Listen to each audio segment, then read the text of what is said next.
तो दोस्तों, स्वागत है तुम्हारा मेरे चैनल एब्सोल्यूट एक्सप्लेनेशन में। और आज हम बात करने जा रहे हैं ग्रेटेस्ट स्टेट डेवलपर की मानवा के बारे में। एंड ये कहानी है सूहो किम की, जो एक फैंटेसी नॉवल जिसका नाम है night of blood and iron उसके एक बदमाश कैरेक्टर की बॉडी में फंस जाता है। एंड इस मानवा में हम देखेंगे कि सूहो किम जो लॉयड के बॉडी में फंस जाता है वो किस तरह से ये पूरी दुनिया को चेंज कर देता है। एंड दोस्तों, यकीन मानो कि ये मानवा तुम्हारी एक्सपेक्टेशन से बहुत ज़्यादा अच्छी है। तो बिना किसी देरी के चालू करते हैं ये एक्सप्लेनेशन, लेकिन उससे पहले एक छोटा सा डिस्क्लेमर।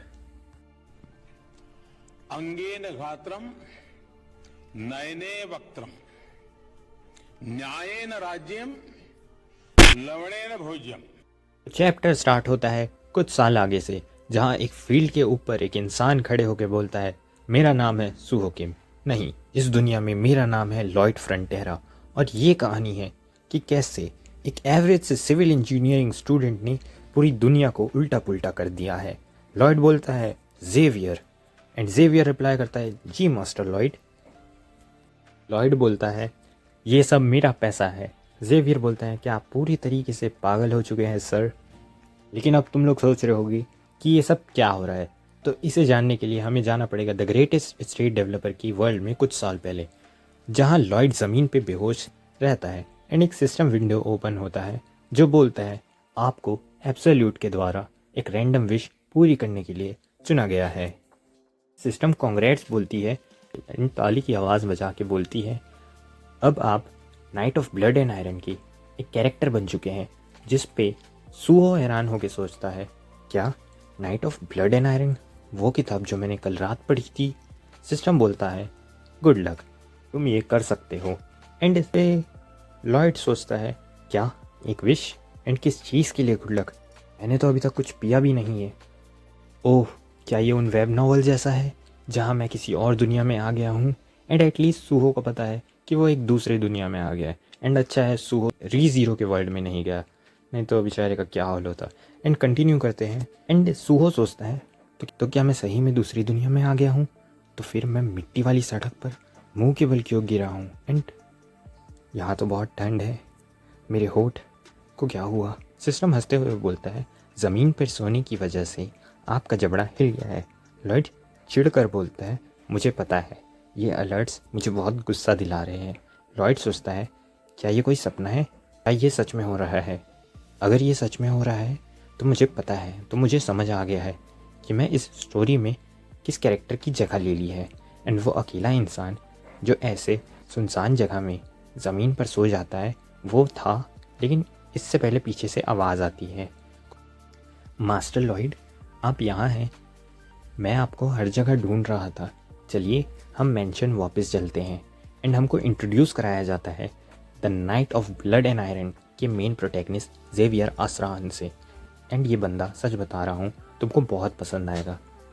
एंड सूहो हैरान होकर सोचता है ये तो बिल्कुल वैसा ही दिखता है जैसा उस किताब में था, और ये क्या, उसने अभी मुझे लॉयड बुलाया? एंड हमें जेवियर के बारे में बताया जाता है जेवियर एक मशहूर तलवारबाज है, लेकिन वो एक अनजान नाइट के रूप में शुरुआत करता है और आर्कस फ्रंटेरा के लिए काम करता है। एंड आर्कस फ्रंटेरा एंड बैरन दोनों सेम ही इंसान है।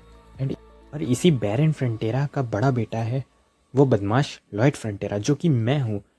जेवियर बोलता है मैंने आपका नाम लिया पर मैंने आपको कभी बदमाश नहीं कहा। एंड हंसते हुए बोलता है अच्छा है कि कम से कम आपको इतनी समझ तो है। सिस्टम बोलता है जेवियर काफ़ी अच्छे मूड में लग रहा है। लॉयड सिस्टम को बोलता है मुझे दिख रहा है, अब चुप भी हो जा। एंड सीन शिफ्ट होता है एंड हम जाते हैं फ्रंटेरा फैमिली के मेंशन में, जहाँ जेवियर लॉयड से पूछता है तो आपको कोई अंदाज़ा नहीं है कि आपकी ये हालत कैसे हुई? आपने दोपहर में पीना शुरू किया एंड आप नशे में धुत हुए और फिर आपने पब का फर्नीचर तोड़ दिया और घर वापस आते वक्त आप रास्ते में बेहोश हो गए।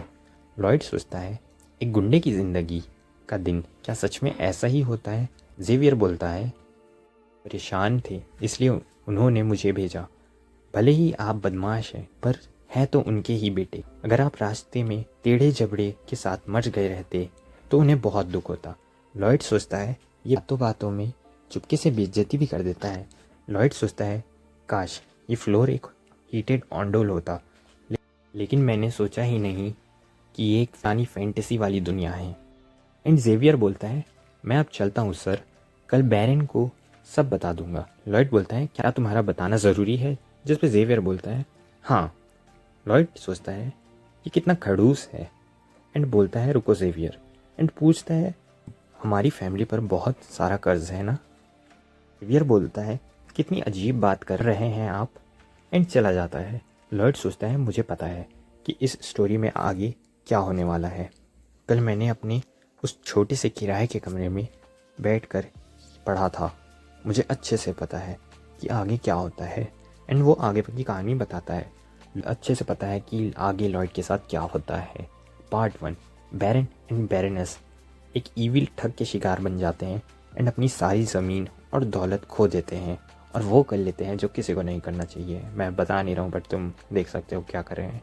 एंड लॉयड उसके बाद भिखारी बन जाता है और खून की उल्टियाँ करके वो भी ख़त्म हो जाता है।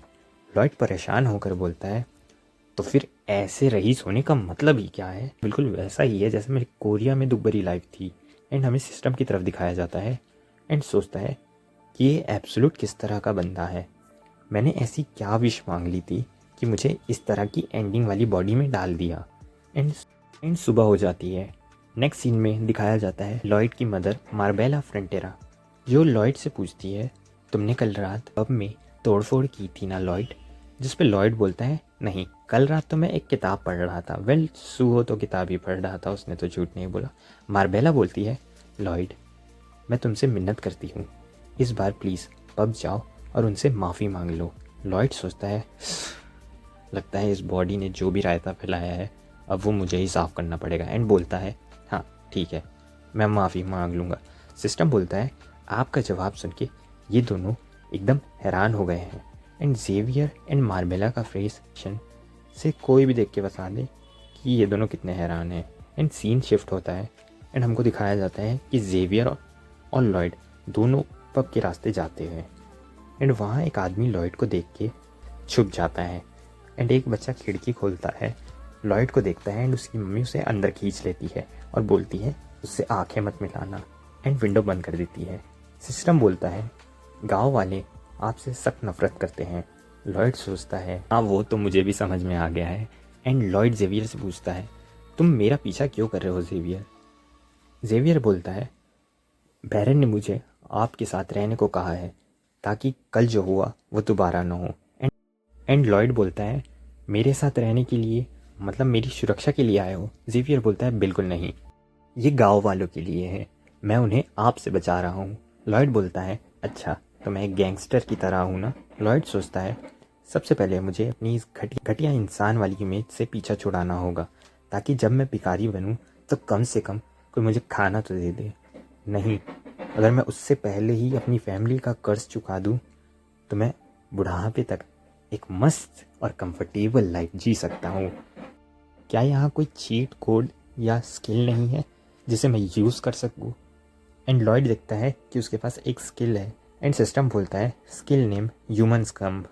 ये एक पैसिव स्किल है, इसकी वजह से लोग आपको देखकर मुंह बनाने लगते हैं। नेक्स्ट स्किल है राउडी ट्रंकर्ड। जब ये स्किल यूज़ होती है तो आप एकदम घटिया इंसान बन जाते हो, एंड वैसे भी आप एक घटिया इंसान ही हो। एंड लॉयड ये देख के चिढ़ जाता है। जेवियर बोलता है, मास्टर लॉयड आप कहाँ जा रहे हैं? पब तो इस तरफ है। क्या आप झूठ बोल रहे थे जब आपने कहा था कि आप माफ़ी मांगेंगे? लॉयड बोलता है, नहीं नहीं, मैं तो बस कुछ सोच रहा था। जेवियर को लॉयड पर शक होता है लेकिन वो कुछ नहीं बोलता। एंड लॉयड बोलता है, क्या क्या हुआ? जेवियर बोलता है, कुछ नहीं। एंड दोनों अंदर चले जाते हैं। लॉयड एंड जेवियर अंदर जाते हैं एंड जेवियर को शक होता है और मन में सोचता है, कल रात से सब कुछ अजीब लग रहा है। ऐसा लग रहा है जैसे ये एकदम अलग इंसान है। एंड हमको पब के अंदर का सीन दिखाया जाता है कि पब का टेबल टूटा हुआ है, पब की हालात एकदम ख़राब है। लॉयड पब ओनर को बोलता है, मुझे माफ़ कर दीजिए, कल रात जो भी हुआ वो मेरी गलती है। सिस्टम बोलता है, पब ओनर बहुत ज़्यादा सावधान मोड में है। पब ओनर डरते हुए बोलता है, मास्टर लॉयड प्लीज़ मैं आपसे भीख मांगता हूँ, ऐसा मत कीजिए। लॉयड सोचता है, क्या वो इसलिए और ज़्यादा डर गया है क्योंकि ये गुंडा अचानक से तमीज़ दिखा रहा है? तो ठीक है, फिर मैं थोड़ा और बदतमीज़ी से बात करता हूँ। लॉयड बोलता है, खैर सॉरी हूँ। सिस्टम बोलता है, तुम्हारी माफ़ी बिल्कुल असली नहीं लग रही है। लॉयड सोचता है, अबे यार तो मैं और क्या करूँ। पब ओनर बोलता है, ठीक है, आप माफ़ी मत मांगिए, आपको माफ़ी मांगने की ज़रूरत नहीं है। लेकिन वहाँ से दोनों लॉयड एंड जेवियर चले जाते हैं एंड हमको एक पूल का सीन दिखाया जाता है जहाँ पूल के ऊपर से दोनों जाते हैं एंड लॉयड बोलता है, मैंने माफ़ी मांगी थी पर भी वो खुश नहीं दिख रहा था। जेवियर बोलता है, हाँ इस शक्ल से तो वो होना ही था।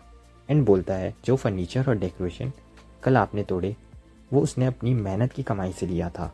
वो तब तक सेटिस्फाई नहीं होगा जब तक आप उसे उसके नुकसान के पैसे ना दे दे। लॉयड बोलता है, सारा कर्ज होने के बाद भी उन्हें पैसे देने का है। क्या एक गाँव वालों की नज़रों में इज्जत पाना इतना मुश्किल है? एंड सोचता है, मतलब जब तक हमारा कर्ज नहीं उतरेगा तब तक कुछ नहीं बदलेगा। लेकिन लॉयड को ये सब अजीब लगता है एंड वहाँ से सोचता है, जब तक हमारा कर्ज नहीं उतरेगा तब तक कुछ नहीं बदलेगा, पर कैसे? जेवियर बोलता है, सिर्फ इतना ही नहीं है, पब ओनर की मदर भी सर्दी की वजह से बीमार है, ऊपर से तुम्हारी बदतमीजियाँ। आप सोच सकते हो उस बेचारे पर क्या बीत रही होगी। लॉयड सोचता है, पब के अंदर काफ़ी ठंड थी, एक अकेला फायर प्लेस पूरी बिल्डिंग को गर्म करने के लिए काफ़ी नहीं था।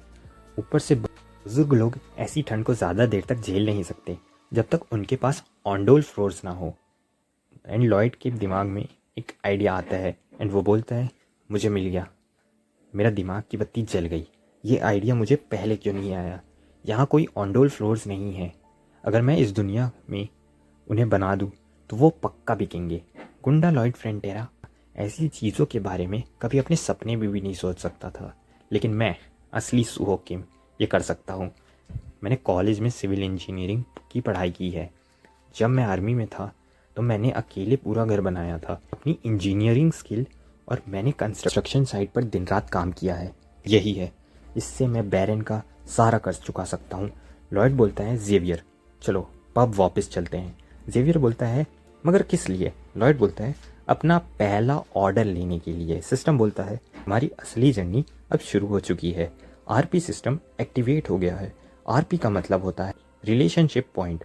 तुम की कैरेक्टर के साथ अपने रिश्ते सुधार कर आरपी कमा सकते हो। हमारी करंट आरपी है 0। लॉयड्स ये सब देख के हैरान हो जाता है एंड इसी के साथ हमारा द ग्रेटेस्ट स्टेट डेवलपर की जर्नी फाइनली अभी से शुरू होती है। एंड में एक फाइनल बार बोल देता हूँ, जो सुहो किम है वो लॉयड की बॉडी में आ गया है। एंड अब से मैं सुहो किम को लॉयड ही बोलूँगा ताकि कन्फ्यूज़न ना हो, और जो सिस्टम का मैसेज आता है वो सिर्फ लॉयड को ही दिखता है और किसी को नहीं। तो ये मत पूछना कि जेवियर को सिस्टम के बारे में क्यों नहीं पता। एंड इसी के साथ मिलते हैं नेक्स्ट वीडियो में, तब तक के लिए दोस्तों सायोनारा।